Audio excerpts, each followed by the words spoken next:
اللہ نے مشکل سے مشکل حالات میں صبر کرنے کا کہا ہے۔ اللہ نے درد سے بھری ہوئی گھڑیوں میں صبر کرنے کا کہا ہے۔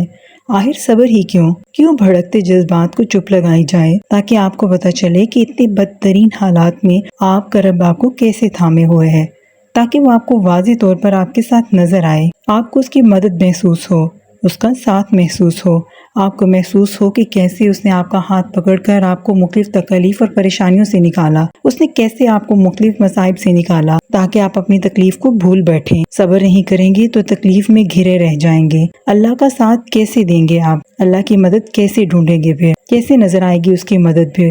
شیطان کا کام جذبات کو ابھارنا ہے اور پھر اسی آگ میں آپ کو جلتا چھوڑ جائے گا۔ اس آگ میں گرنے سے بہتر ہے کہ آپ صبر کر لیں، کیونکہ اللہ تعالیٰ قرآن پاک میں فرماتے ہیں، اور اللہ تو صبر کرنے والوں کے ساتھ ہے۔ یہ اللہ تعالیٰ کا وہ وعدہ ہے جو اللہ تعالیٰ نے قرآن پاک میں فرما دیا ہے، اور اللہ کا وعدہ پتھر پر لکیر کی طرح ہے، جسے بدلا نہیں جا سکتا، جو مٹایا بھی نہیں جا سکتا۔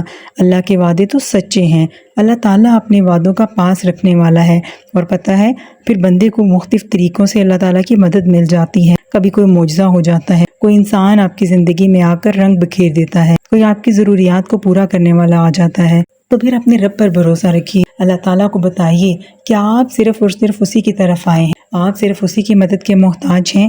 آپ اسے بتائیے کہ آپ ہر در کو چھوڑ کر اس رب کریم کی طرف آ چکے ہیں۔ آپ اپنے رب کو بتائیے کہ آپ شرک نہیں کرتے۔